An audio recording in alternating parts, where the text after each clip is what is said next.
As above, so below.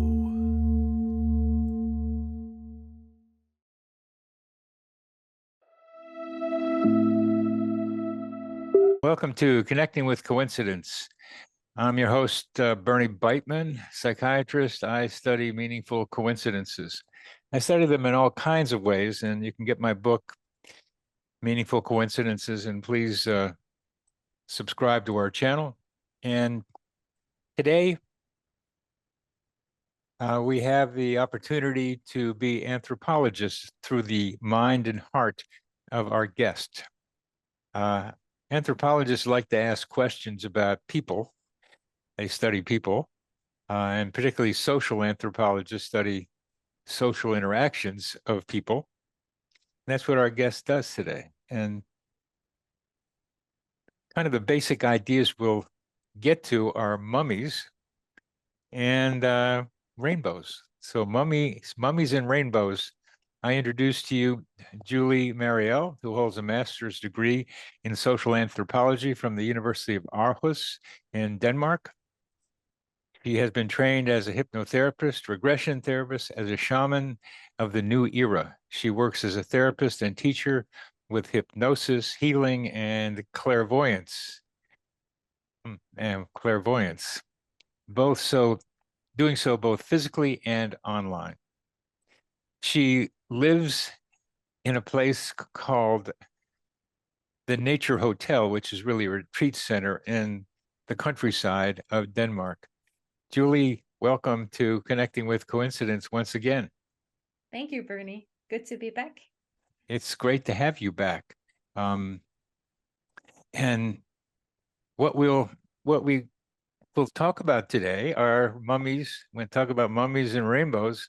And let's tell us the questions you had in mind, because the key part of this story is you had a bunch of questions and somehow they got answered. So tell us those questions and then tell us how those questions got answered. Yeah, because I learned from you that what you need to have when you want to experience more coincidences is to be aware what your questions are and to be open to receiving the answers. So I really had that in mind when all this happened from reading your book about coincidences. Yeah, but the questions I had were quite special questions, I guess you could say for the average listener, because it's maybe something a bit outside of the regular day-to-day life. But I was wondering, I had seen a documentary about some alien mummies that had been discovered in Nazca. I saw it when I was in Denmark, and then I was traveling to Peru in September. And while we were in Peru, these mummies were being shown in Mexico officially to a hearing. So I was wondering, are these mummies actually real? Because rumors said that they had been debunked as just a hoax. So I was really curious to know whether they were real or not, because I had been involved in this question about, are we alone in the universe? Or let's emphasize alien mummies. Alien mummies. Please continue. Yes. Yeah, so if they are real, then it confirms the question that we are not the only race in the universe. So that's, to me, a highly important question. It is. So that's one of the questions that I was curious to know the answer to. Another one was when we were traveling in Peru, I was guiding a spiritual tour there together with a colleague of mine. And we had been inspired by this book, The Secret of the Andes, by Brother Philip, because one of the guests brought the book with him. So I didn't know of it before, but it brought some interesting information that fitted well with what we were working with in the meditations and the energy work. And he mentioned a monastery and a place called Paititi that I had never heard of before, but I got curious to see if this lost city, Paititi, an ancient civilization that was supposed to be in the Amazon a long time back, if it was actually something that had happened and there would be some archaeological remains of, because it hadn't been discovered yet. So I was wondering about that. Is Paititi really a thing that you could prove archaeologically? That was the second question. And then the third question was, after the group went back to Denmark, I was traveling with a friend of mine over there to see some other archaeological sites. One of them was in Bolivia, the Acapana pyramid at Tiwanaku and Pumapunku. And when I was walking around there among the ruins, I was curious to know whether these ruins were much more ancient than what the signs say. And I had a suspicion that they were at least 10,000 years old. And from what I know about pyramids, there would have to be some tunnels there as well. So I was curious to know if there were tunnels, because there were no signs explaining anything about that. The signs said that the ruins were not at all as old. So I wanted to know if there were some proof about my theories about this place as well. So I had these three big questions, which are all questions that help me confirm or challenge my worldview about these big questions, like, have there been major civilizations before our civilization? How old were they? And what are the remains that are left of them now? Can we document it? And are we alone? So these major questions interest me, and I was holding these when I was then having a few days on my own in Cusco, where I had no plans, which is something I know is a good thing if you want to be open to coincidences. Yes, it is. Without structure, the coincidences come flying in. So you didn't have any structure. What happened then? Yeah, then I was on my own for the first time on this trip, and in the bus on the way to Cusco, I thought I better find a hostel to check into, because I was arriving late evening. So I just went on booking.com and found a place that I thought had a good vibe to it. It had some good recommendations. And probably I was using my GPS, my inner GPS, choosing a good place. So I found this and I checked into it. It had a very friendly host. And in the morning, after I had slept there for one night, I was having my breakfast, and he was there to keep me company and just hear if I had any plans, if he could help me arrange something, because then he could also function as a tour organizer if I wanted to go see something. But I could then tell him that I had already seen all the temples around Cusco because I had been there before. But I wanted to just go see a wall with a stone that had 12 angles. A pretty nerdy thing to be wanting to see. I'll just go and see this stone in this wall. So I had to explain to him it's because I'm an anthropologist. I'm interested in these ancient sites. I've already seen the temple, so now I just want to go to see this mysterious place. And he then said, "Oh, anthropologist and interested in these things, then I have a friend you need to meet." And he told me that he had a friend that goes by the name the French Indiana Jones, which is a key word for me. I can explain why. And also that his friend here thinks that he has discovered Paititi. So actually my nature, even though I'm an anthropologist and quite a sociable person, is to be a little bit shy when somebody wants to introduce me to someone and I'm there on my own in a foreign country, and I was only having breakfast. I hadn't even brushed my hair. So do you want to meet this friend of mine? He's an archaeologist. But I knew when he said Indiana Jones and Paititi that I had to say yes. And what is it about? What is it about Indiana Jones that is so central to you?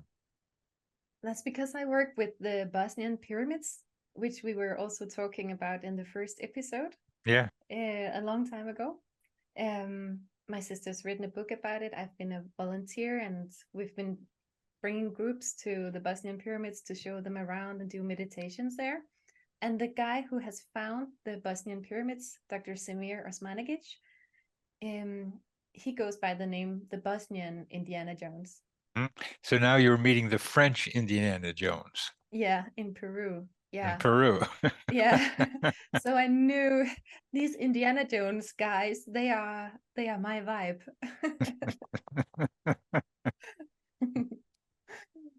Okay, so that was one, and that he discovered that town, or Yeah.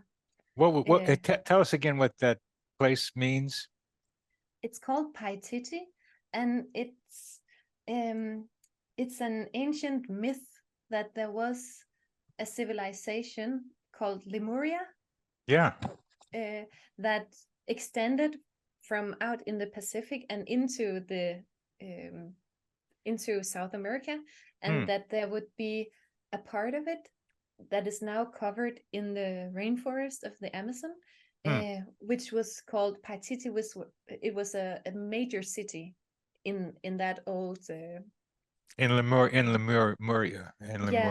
like a last part of it, like Uh-huh. when it like that they were first in Lemuria out in the Pacific, and then they spread out, and when it went under in the main part of Lemuria, then it still flourished for a while in South America before that also went away. You know that civilizations can go Oh yeah. up and down when catastrophes strike.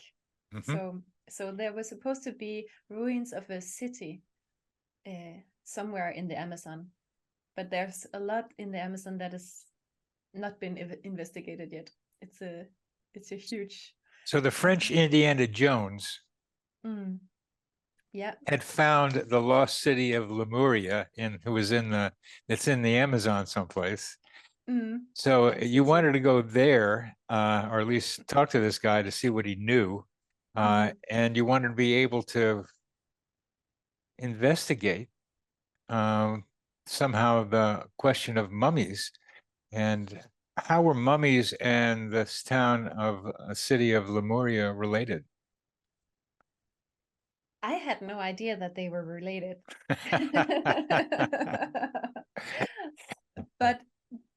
But I then said yes to meeting him, and then I found out that he was a person who could answer all these questions at once in one person.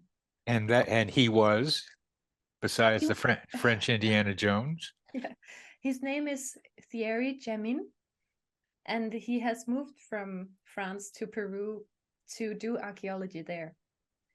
He had heard the rumors of and the myths of Paititi, and he found that there was a place in the Amazon that corresponds to the legends about a twin lake and a squared mountain and these things. So he squared mountain. Yeah, a mountain that you can see it on like from a satellite or on a Google Earth, that it has a square top. So it could be like a plateau, a plateau, or like a flat pyramid. Oh. Yeah, so but it's covered in vegetation, so you cannot see the whole mountain. But you can just see the shape, a square shape that comes out, still covered in vegetation, and you can see these twin lakes. So he had found that from knowing the myths and looking at the satellite photos, and he wanted to investigate it. So he had come to Peru, and he had went on expeditions and has gotten confirmation. He has found petroglyphs and other things that really indicate that there's something there. But he has searched for permission to do real investigation, to excavate. But I think it's been 6 years, he said, since he started applying. but he still hasn't got the permission, which is a story that's really similar to what they're dealing with in Bosnia. So he has come to investigate this, and he could then confirm to me as the first thing that Paititi is not just a legend. It's there with real archaeological remains. It just is really hard to get the permission to excavate it for some reason. Well, what do you think the reason is? My guess is they don't want to know. Yeah, there can be several reasons why. One thing that they use as the reason when they argue for it is that there are still some native people in the Amazon that are uncontacted, close to that area. So of course you want to protect these people, Yeah. and you don't want to get into conflicts with them. They are not exactly there, but they are not so far away from this place. And if you got to excavate it, it could lead to a lot of tourism there. So of course you want to take care of these native people. That's a good reason. That's a good reason. But it's not the only place where this happens. Like in Bosnia, there are no natives that you'd have to take care of, and they still have some of the same problems. So it's a general thing. So there must be more reasons for it. And I think, the whole history of how we perceive ourselves, there are a lot of historians and archaeologists that want to keep holding on to the belief that we are on the height of civilization, that this is the top of evolution, what we have created now, our civilization. And when you have indications or evidence that it might not be the first civilization ever, then it really challenges the way we understand ourselves, and maybe it forces us to start thinking more about sustainability and all these other things that you could start to evaluate and do better if you knew that civilizations have earlier been falling if they were not able to lead a harmonious life. This is part of a thing that a lot of people are doing, including me, is challenging the way we think about ourselves, and the need to do that. And here you're talking about what is human arrogance, that we're the best. It's a more male thing than I think a female thing, generally speaking. At least that's my feeling about it. But it's still, humanity is the peak of evolution in the universe. I mean, it used to be that the Earth was the center of the universe too, and that has gotten pretty good evidence that we're not. And here's more evidence that we aren't the only ones maybe in the universe, and that we better take care of ourselves here, because civilizations come and go, and we're on our way out from what we're doing, as we all know.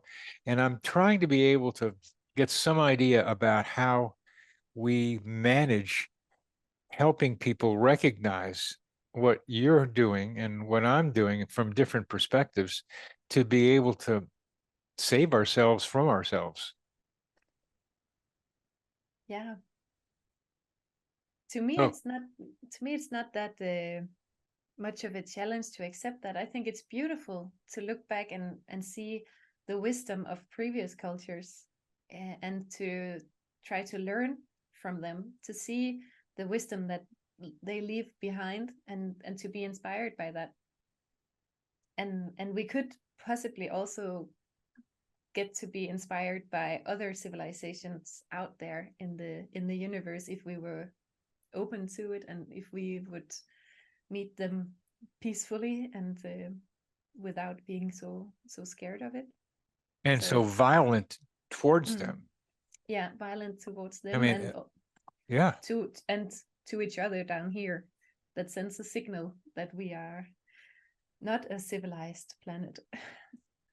It does send a signal, yes. So you met the French Indiana Jones, and what happened then?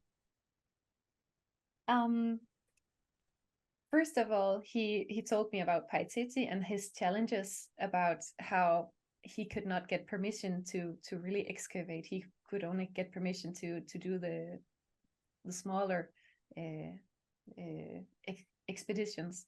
And then I told him, I know about the Bosnian Pyramids, how it's been challenging there, that the authorities don't want to support the excavations, so they have to pay everything themselves, even though it could be a big thing for tourism and all these things. And he was like, the Bosnian Pyramids, do you know them? Because he had been wondering if they were real or not, because you cannot Google these things on Wikipedia, and find the answers there that you can rely on. On Wikipedia, it says it gives you completely false information about these pyramids. So he was happy to get to meet someone who has personal experience from this place. So I could tell him that, like, about all that I have seen down there, all the evidence, all the tests, the concrete blocks and everything, and confirm to him that they are real pyramids. They are artificial.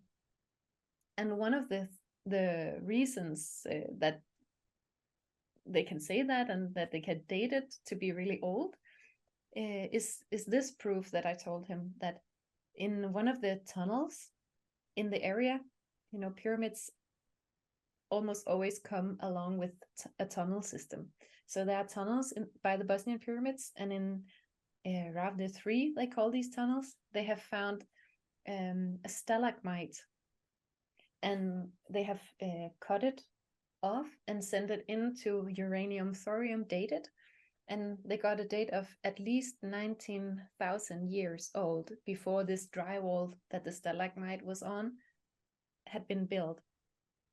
So that's a very, very old dating that already pushes civilization back from 12,000 years, which is right now the recognized earliest point of Göbekli Tepe in Turkey. So a stalagmite being used as a proof of this dating then was a good proof for him to hear, and it also reminded him that he had seen because he had also been by the Acapana pyramid in Bolivia, which was the other place I had a question about, and he knows that there they have tunnels that they don't show the tourists, but there are tunnels, he could tell me, and that they had found a stalactite in that one, which was 30 centimeters long, and even though they hadn't dated it, just the length of it and how long time it takes for these to shape, he would know that this tunnel is at least 10,000 years old. So without me having even asked him, do you know anything about Tiwanaku and Acapana and these things? He just gives me that information because I tell him something about Bosnia. Yes, there are tunnels by Acapana. Yes, they are at least 10,000 years old. So, yeah, so that was the second question I got answered right there. And that's, as we've talked about, that's an illustration of what you're seeking is also seeking you. Yes. And that's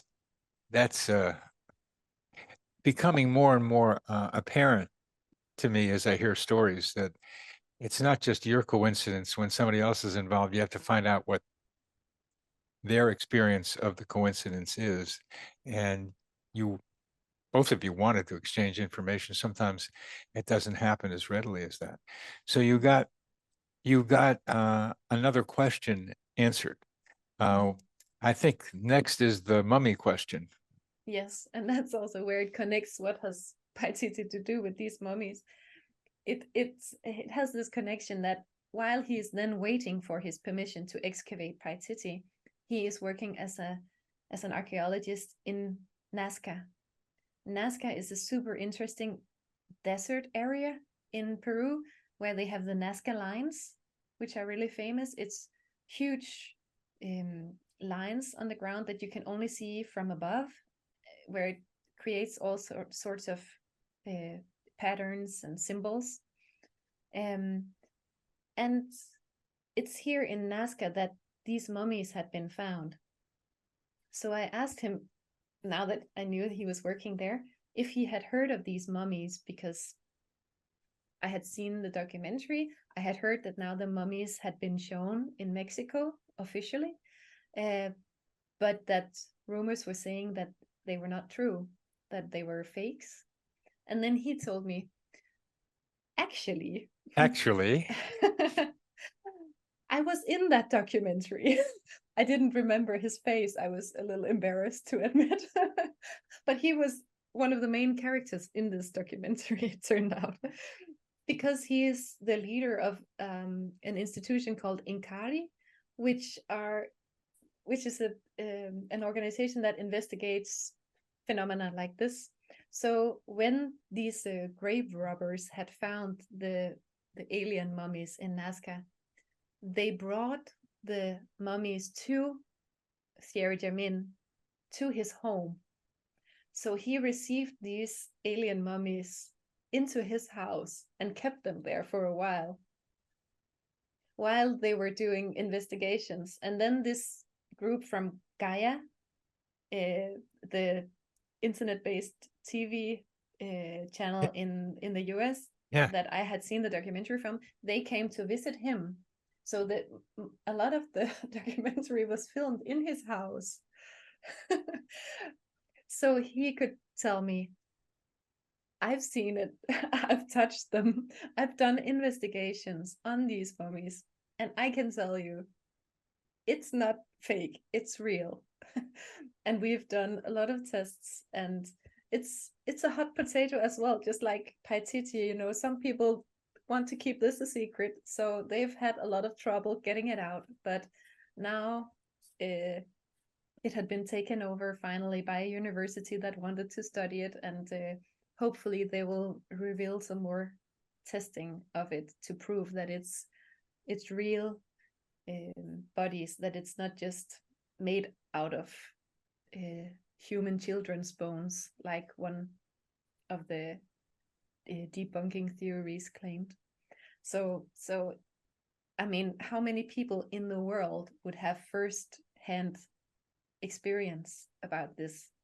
It's so few. So for me to be introduced to this person that could answer all my questions, I was just, my jaw dropped, and I felt so lucky. Oh, lucky. Yeah. You were looking lucky. You were looking. And how are they gonna prove that there are real alien mummies?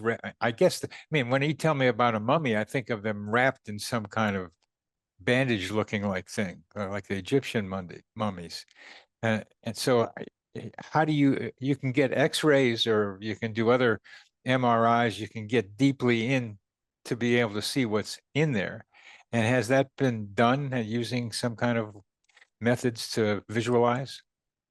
Yeah, they are not wrapped like that. They are not, it seems they're not purposely made into mummies, but they were found in a cave that had a certain kind of dust, which contained some chemicals that made them not decay, but to preserve them. So they are covered in this white powder of this dust. So in that way, they are mummies because they are preserved. It's not only bones, it's with flesh and all these things. So therefore, you can take DNA samples. So it's mummies in that sense.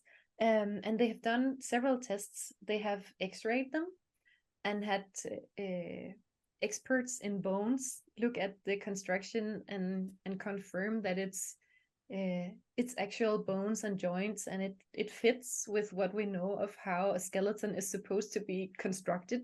But there are some very big differences, such as fewer fingers and smaller body size and elongated skulls and bigger eyes and all these strange traits. But it's not just like a model that you could just build, because it's so complex. You could see that on the x-ray scans. And they are also doing some DNA testing, but I don't know how it's going with that. And they can do also some carbon-14 testing now that it's organic material. So you can do many scientific investigations to prove that it's not made of human bones, and it's not made of some other like fake material. So that's what they want to prove, that it's real bodies. And then, you know, it's obvious when you see them that it's not humans. Some of them are really small, some are bigger but have only 3 toes and 3 fingers. And big eyes. Big eyes as well. Yeah. In 1947, a vehicle crashed in the deserts in New Mexico or Arizona. And what you're describing are beings that resemble the beings in the crash. Yeah, these are different species, it seems, because they are so different in size. So it might be 3 different species that they have, because they have found several of them. So one really small one, a few that are a little bigger, and one that's around human size. Huh. So I guess it's that I guess that there are many different species around, but yeah, there have been crashes earlier, many times in history, but you don't hear much about that. This 1947 one got a lot of publicity because they could see they seemed to be alive for a little while, as I recall. So, and they had videos of them, but yeah, again, people try to make up stories that that wasn't there. It didn't happen. But here you're finding yet more evidence of human-like beings, and they have arms and legs and their skeletons and a head and eyes. I guess that's even surprising too, but that's how we wouldn't recognize any other being a being that didn't have something that was like us, so that we could say it's a being like us. But I bet there are other versions of that. But anyway, the mummies look like they are alien mummies, and you wanted to get evidence to satisfy your curiosity about whether they existed or not, and you did. And so mission accomplished for Julie, the anthropologist, in Peru. Yeah, and I had many reasons to be curious about it. I had been following Stephen Greer's work. He's trying to push legislation to make it publicly known what some people know in the US about crash retrievals and stuff. So it was in continuation of studying that work that I was curious, but also because we had been working with it on this spiritual tour that I was guiding. My colleague Marianne, who is also working with modern shamanism, has a telepathic connection to some non-earthly beings. So I thought that this was coming out on a congress in Mexico while we were in Peru, these Peruvian mummies. I thought it was significant because there has been nothing out about it in such a long time. And then when we are finally there, then it's while we are in Peru that it's being revealed. So I thought, let's tell the group about it. But Marianne had heard that it was not real mummies, so she thought I should wait until I was sure. So I had this assignment from her that was like almost impossible. You have to be sure, Julie, that it's real before you tell anybody. How can I be sure? Apparently by getting to hear about it from a person who handled it. Well, not only handled it, he had the mummies in his house. He lived with them. And I imagine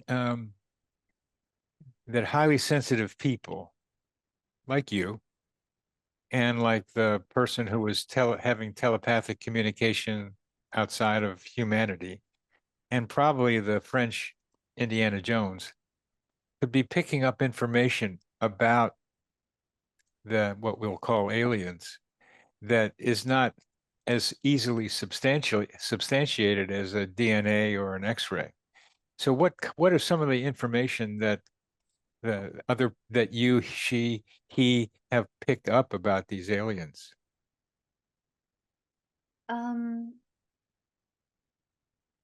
You know, he has been in charge of getting these mummies investigated, but they were still in the process of getting all the you know, all the answers to the tests and getting the permissions and everything. So I cannot say, also because I'm being a social anthropologist, I know like only the bigger picture of these ways of testing. I'm not an expert in these matters, so if you wanted to hear like exactly the scientific details on what it proves yet, That wasn't what I was asking, Julie. oh, okay, sorry. No, that is not what I was asking. Marianne, is that her name that you were Yeah. with? She was having telepathic communication with non-humans. Yeah. What was going on in that communication? What did she learn? We were traveling around Peru to these ancient sites to do an energy work that she has been instructed to do from her spirit guides. And along this trip, she also had the connection to some of these non-human people that are also guiding as like a secondary guidance. And one of the things was that when we were in Ollantaytambo, some of the ruins in the Cusco region, at this sun temple part of it, there's a big red stone, a wall that's constructed of some very big stones, and you can see the old the rests of the old Inca crosses on the walls. And this is a special kind of part of the temple with a stone that's a different kind. And you'd wonder why they would make all the effort of constructing this temple this high up with a different kind of material, stones, incredibly huge.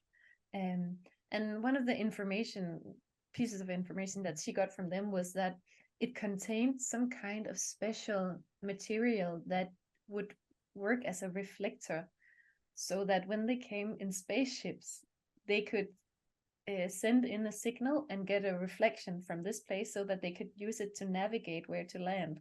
Huh. That's one of the kinds of things that they told us about. Wonderful. Yeah. Wonderful. Anything else that she got telepathically? It's always a lot of, you know, these confirmations of advice of what we should be aware of in this time, this day and age, like that we should step up to be able to join this join into the Galactic Federation. If we would want to be part of a bigger community out there, then we should become a real civilization. We should Behave ourselves. Improve, yeah. Be peaceful and sustainable, and all these kinds of advice, which we, of course, are trying our best to do and to follow. Well, only some of us, I think. I mean, some of us are. Yeah, I've started another book after I've got this other one that'll be out in a year or so. That is my coincidence diary. I hope it'll be called The Adventures of Dr. Coincidence, namely me. It's the coincidences of my life, a kind of an autobiography through coincidences. But I started another book after this, and the other book starts off with, I am an interactive anthropologist from another planet, and I'm here to study what's going on here on Earth because our experiment in creating self-conscious bipeds has gone in the wrong direction. And I am here to study what's going on and to communicate to you what needs to happen in order to adjust the evolution of this species.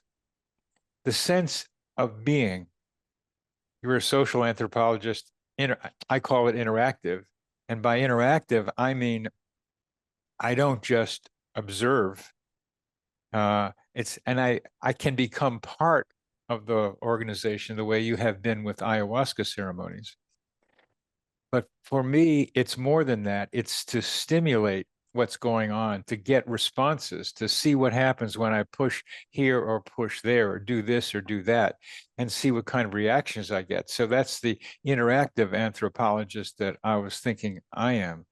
And I've come up with basic principles about what needs to happen. And they're very much like what I think about in psychotherapy. Although I am synchronicity oriented, synchronicity only goes so far in showing that we are connected and how we're connected. But then what do you do with that? And then what do you do with this idea of love? What is love? What is kindness? What is empathy? We have some ideas of those. How we get people to be able to interact in a more mature way is part of what this image of myself as an interactive anthropologist from another planet has become. Wow. Great. Yeah, I can really follow you in that feeling like not only being an anthropologist in normal sense, but to really understand and dig deeper in what's going on here and what can we do. And you're trying to do that in the way I am and many other people are, is that reality isn't what you think it is the way it starts. Mm-hmm. But reality is that we're messing up a wonderful opportunity here on this planet. That's real. Mm-hmm. And increasingly more people like you, like me, are trying to be able to do something to reverse that, what to me is a suicidal course for humanity. Mm-hmm. Synchronicity is a way of getting outside of regular reality. It's a meta position. When you say there are aliens covered in dust, some caves now in a guy's house, that's shaking people's ideas up. Bosnia has pyramids that are 19,000 years old at least. Shakes people's ideas. So you're an ontology shocker. Yeah. I guess you could say so. To me, it's quite natural, but I don't know. I've been into these things for such a long time. For so. you, it is, but Yeah. you're shocking the worldview, the ontology of other people. Yeah. And I think it's necessary to do that, to be open to looking at things differently and to be humble, to think that we might not be on the top of the evolution, and that we maybe should start thinking about not polluting and killing the bees and the soil and everything if you want to continue this And what you're offering, Julie, which I have heard before, but there's more concreteness in the way you're talking about it, is that there are visitors around from other planets, other galaxies, other dimensions. We don't know what those words mean sometimes, dimensions, a faraway galaxy, but there is a galactic organization. And I've met people who are emissaries, who think they are emissaries from Sirius, among other places, where they're here as something. And to be able to tell that they're not aliens, or I'll say, I'm not an alien, that is here for destructive purposes, for control purposes, but to be of a healing nature. And there are many other people around who want to do that and want to contribute to making it better for humanity. Because there's something central about Earth, no matter what we want to think or don't think, that Earth's an important part of the galactic structure. And there's a reason that I don't understand, but in the stability of the galactic organization, it's necessary to have Earth be more stable than it is.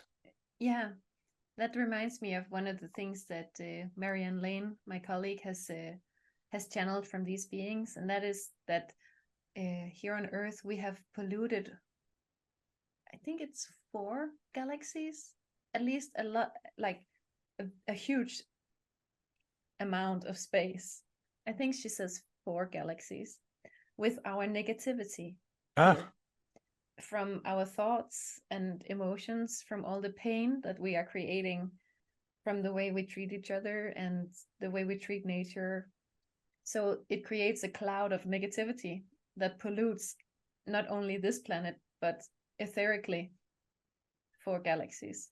So they want to help us clean up this negativity, also for their own sake. That's one of the things that she has gotten of information. Oh, I love that. I love that image. It's so easy to imagine the emanations of negative energy from our planet to other places. So I ask why and how. So I said, how does that happen? That our negative, what is the transmission version? What kind of energy? What form does that energy take that gets out there to pollute others? Yeah, I guess it's the same background web that it lands in, that also holds the collective consciousness of our planet. You know, there are the things that Rupert Sheldrake has proved with the 100 monkeys theory, that we are connected, so that when a species of monkeys understand how to wash the fruit in the water before they eat it, then the other monkeys know. When humans know how to find faces in a complicated image, then other people suddenly know. When a terror attack strikes one place, other people have nightmares somewhere else. That we are connected like that. We share knowledge, understandings, ideas, feelings here in this collective consciousness on this planet. You can call it the grid, the collective consciousness field. And I think, like, when we just imagine that that's the thing that is here on this planet, it's because we think about only this civilization here on this earth as the group of billions of people who have this shared consciousness. But if you start to imagine that there could be civilizations elsewhere as well, then why shouldn't they be part of that collective consciousness field as well? Yeah, and that's an extension. I call this mental atmosphere around Earth, the psychosphere, a term other people have used too. And Rupert Sheldrake talks about morphic resonance and morphic fields, and it's fairly limited. The idea that there are terrorist attacks one place and people have nightmares at another is not something I think Rupert Sheldrake has studied.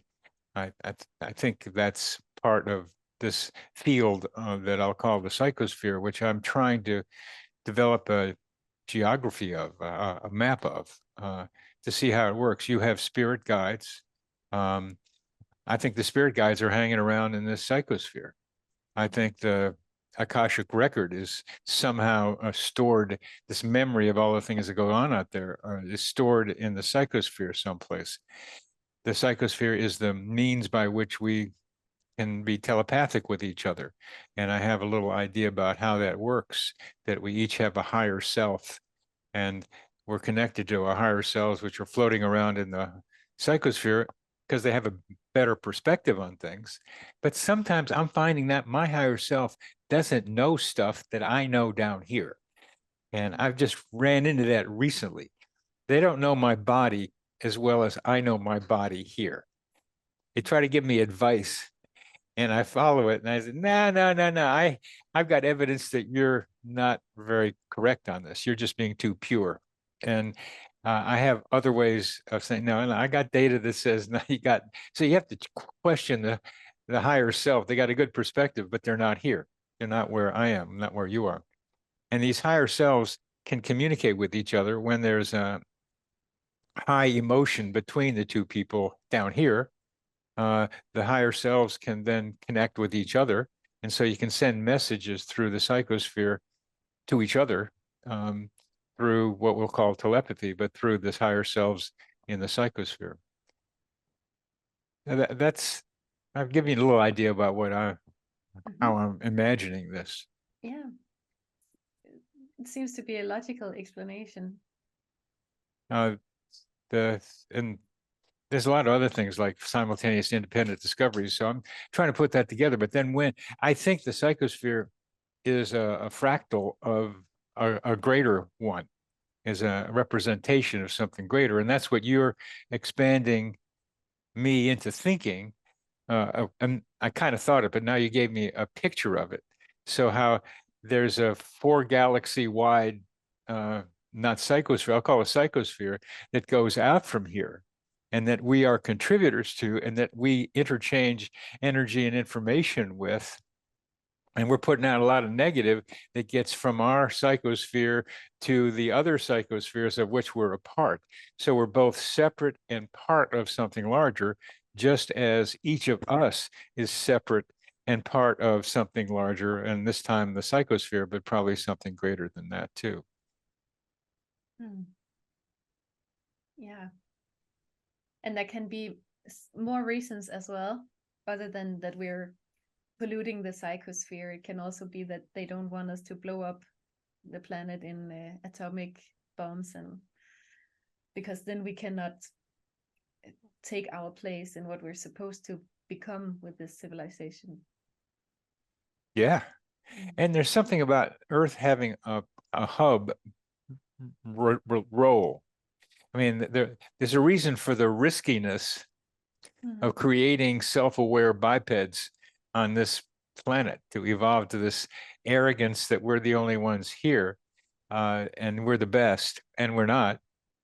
But there's some kind of reason for it having to develop, and then this is where I think, however we got started with this, it's kind of like a monster that's gotten out of control. And part of the out of control thing has to do with our own capacity to decide, to be our own limited but real free will. So part of what they were doing, they gave us the ability to choose. And we did this, we picked this pathway, and now we can choose a different one. How we get them, how do we do that, Julie? How do we get people to choose the different one? I think there's a lot of healing to do, because one of the things that we've become so complicated is that we have so many layers of traumas, so that we cannot use our free will in the best way possible, because we don't really have a free will when we are directed by our traumas in the choices that we make. Like if we are so afraid of everything that we don't dare to speak out because we're afraid of being laughed at. So then do I have a free will of speaking my mind if my subconsciousness and my alarm system gets triggered so much that I cannot do it? Then it limits my free will, and I cannot do the best that I could if I didn't have all these inherited traumas. You know, it's traumas that are given from great grandparents and inherited all the way down. So I think we have all these layers of energetic and psychological problems that we need to clear.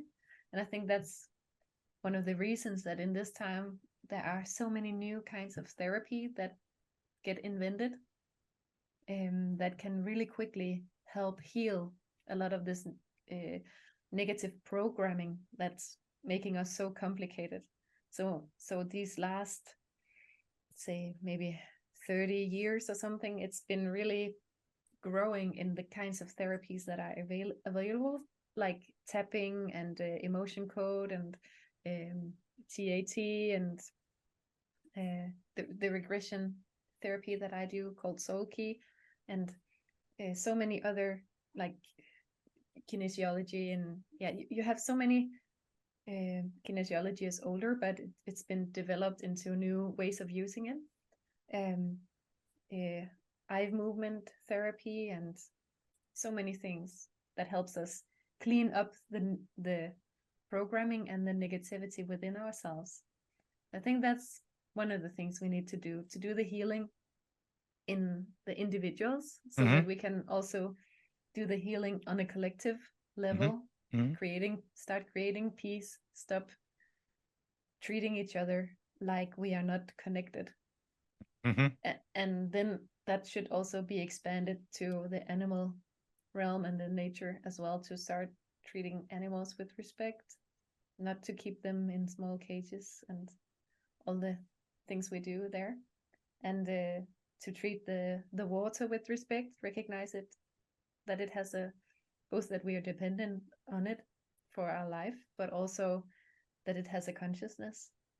So we should also treat the water with respect and everything around us. So in that way, start to heal and to understand that we are connected with all the kinds of beings, not only humans, but also other life forms, all life forms.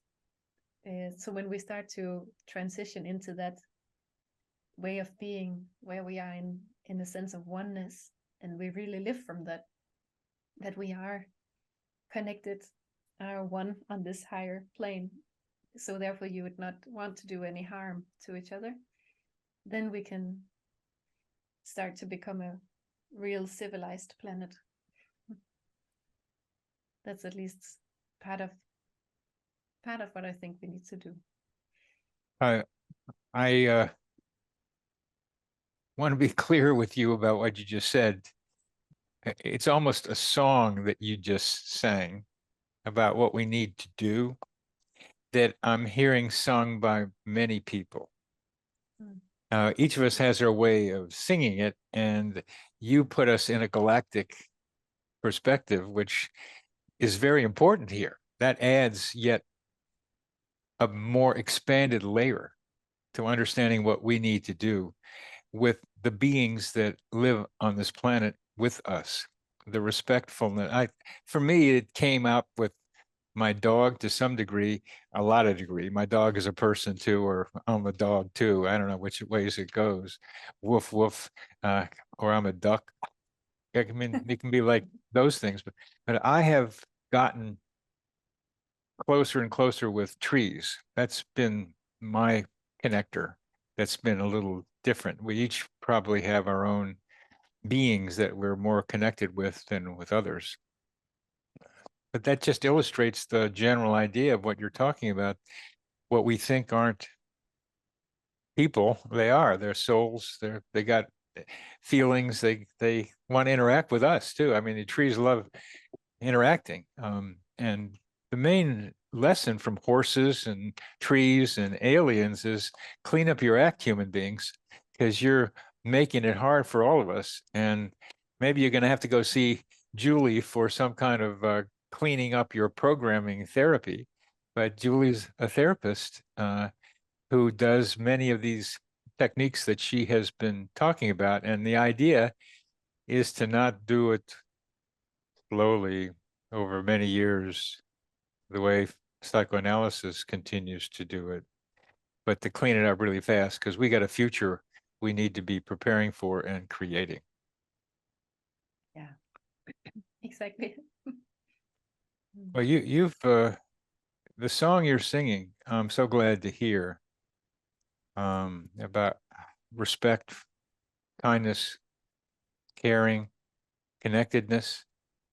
It's just what I'm thinking and my part in this is the interpersonal, is to try to be able to really pinpoint where human beings need to focus their thinking on not just themselves, not just other people, but their interaction with other beings, and other people is the hardest one.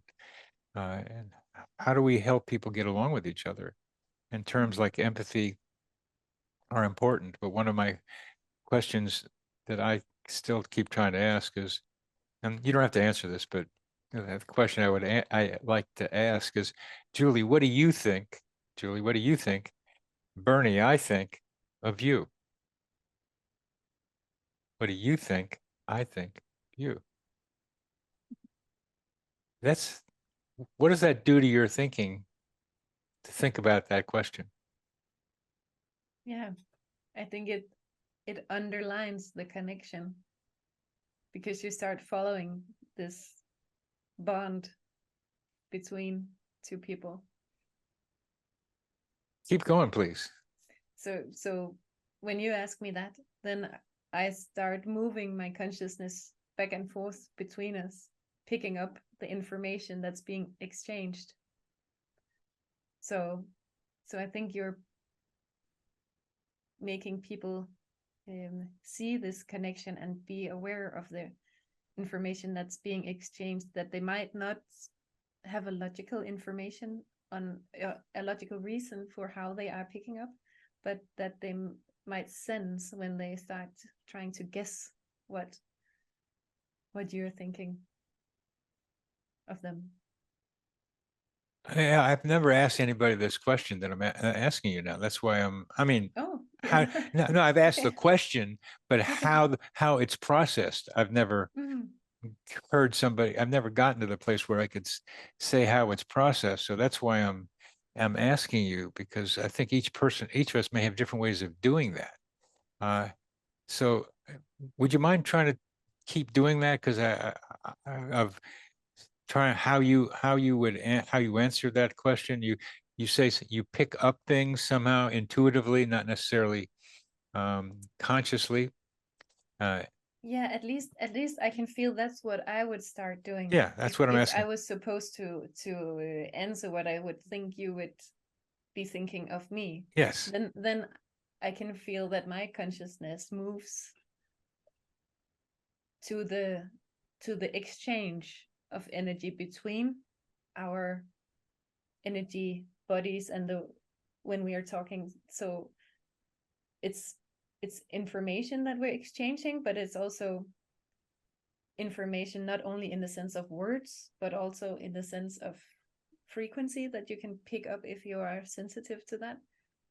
So then I automatically start to feel into what's going on in you when you're meeting me, and how is your energy reacting to me, what does that make me send out, so that it creates a reaction in you, and then it goes back and forth, back and forth.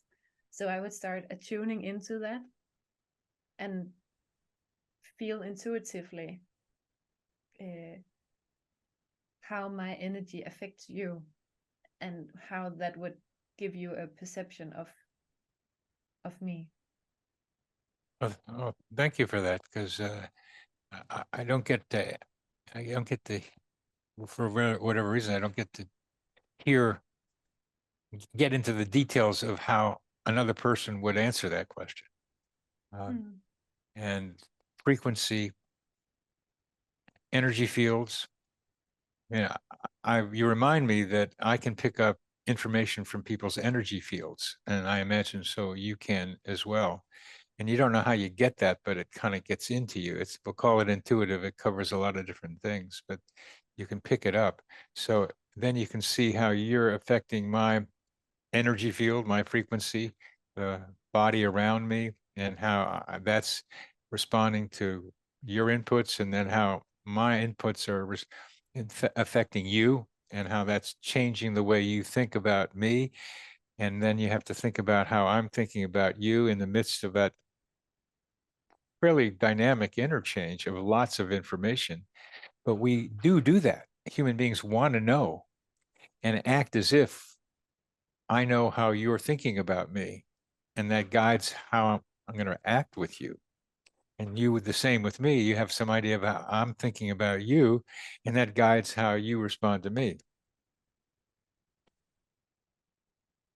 Yeah.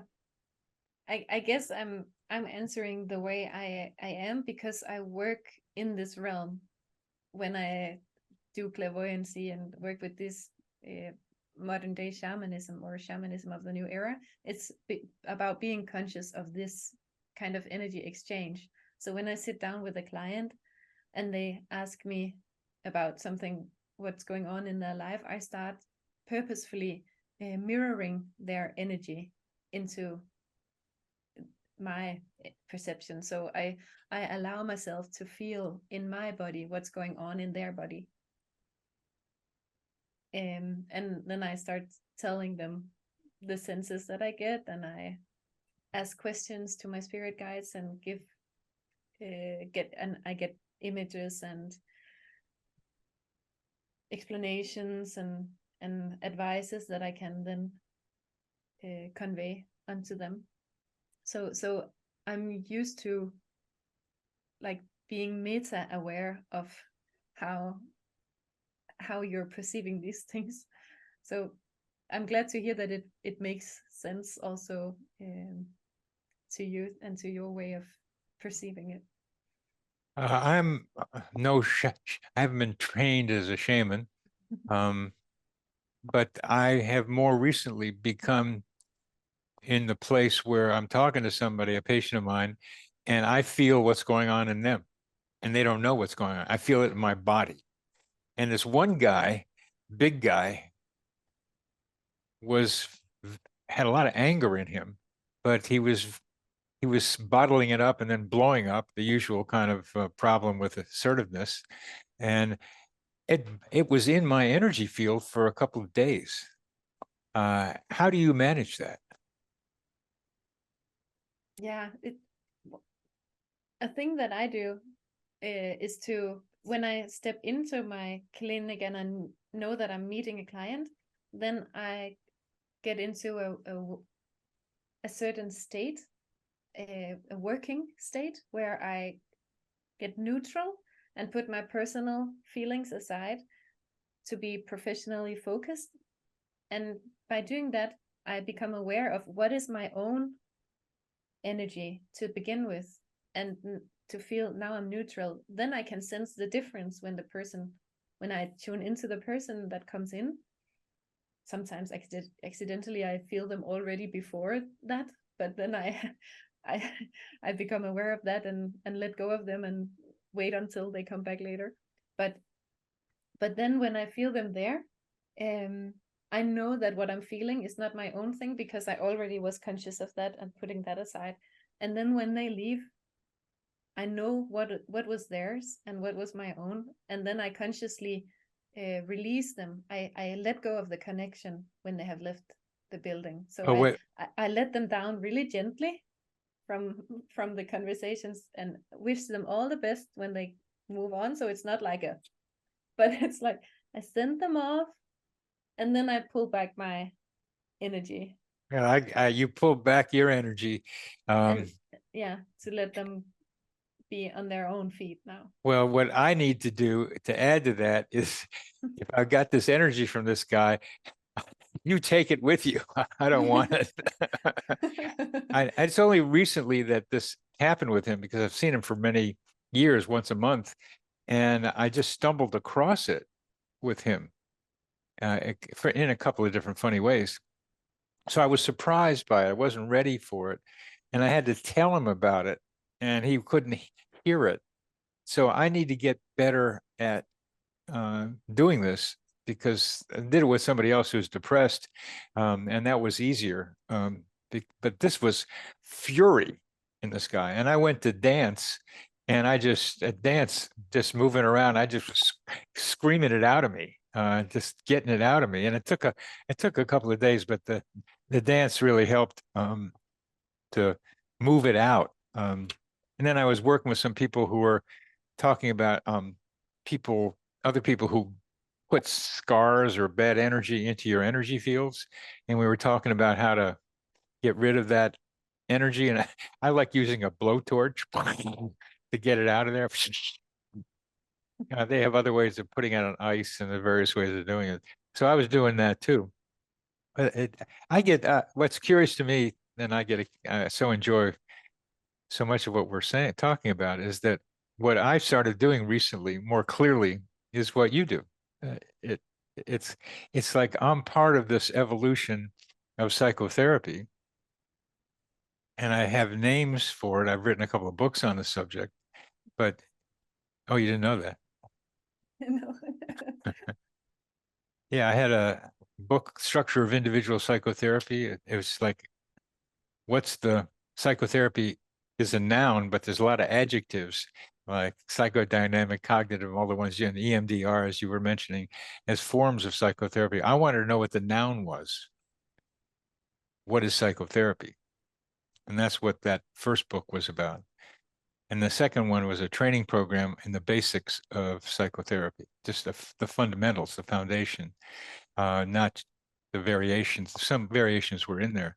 So those are so I've written, so I'm familiar with it, with the idea, at least perspective on it.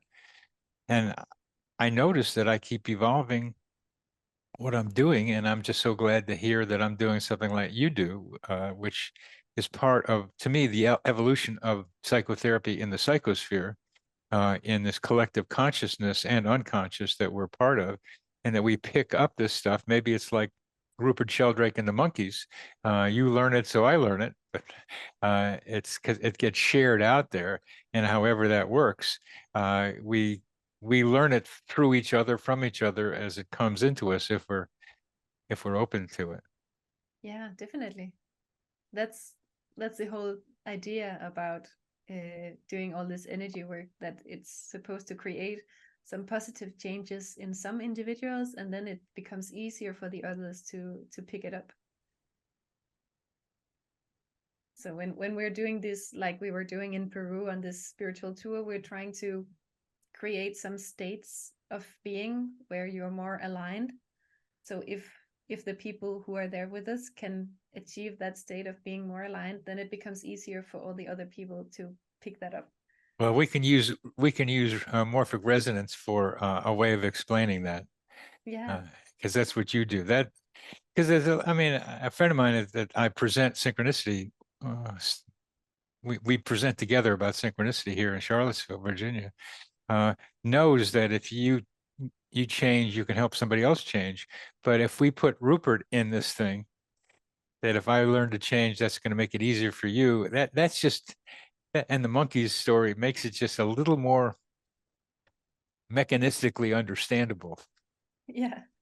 And I think that's a to make things more mechanistically understandable, that's very much a big gift of your work, to create this with the synchronicities, to make it mechanistically understandable, so that it becomes not just a weird idea of some half psychotic people who see connections in a random world, but it becomes a logical thing that you can see that, oh, there's a reason, there are some laws that makes these things happen. Let's start work along, like let's start cooperating with these laws, instead of just thinking that it's random and whack. It'll be fun to have you respond to this next book, The Adventures of Dr. Coincidence, because Yeah. it's all it's what you just said. But Yeah, we need go look ahead. forward to reading. I really look forward to reading that Well, book. I look forward to hearing how you respond to it.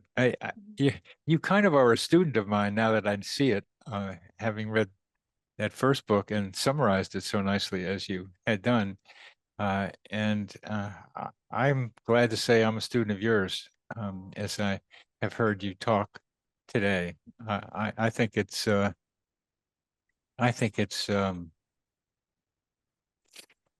marvelous what you're doing. And you speak 5 languages, I imagine. Uh, three three quite fluent, and then I know a little bit of Bosnian, very few Oh, words but of Spanish, but I speak Danish, English, and German. and German, yeah. Mm. Yeah, and you speak the English better than a lot of English people do, English-speaking people do, which is not uncommon. And you were very clear today in what you were saying, and I so appreciated the clarity and your word choice in making this happen and making this conversation so delightful. Thank you so much. Sometimes I'm fumbling a bit for the words if it's a long time since I used them, so I'm happy you thought it was clear anyway. Your stumbling was just charming. So, and it was hardly, you noticed it far more than anybody else did. So yeah, I couldn't remember morphic resonance before you said it, but then it's like, yeah, that's it. that's Yeah. that's the way it goes. So But Bernie, before we round off, I promised a story about rainbows as well. Maybe that's a good place to end it. We've gone over time. Oh. And so I don't like to extend these more than an hour. I know I was thinking about that, but we got to talking about other things. Okay. And maybe we'll do the rainbow thing another time. Because it's been fun talking with you. I mean, I went off on different things with the anthropology thing and some other things, but those are important subjects. So we'll be on pause. We'll still be able to talk after that, but we need to be able to stop. So at this point, I'll say, Auf Wiedersehen. Auf Wiedersehen. This psychosphere is our mental atmosphere, like a hologram of cosmic consciousness.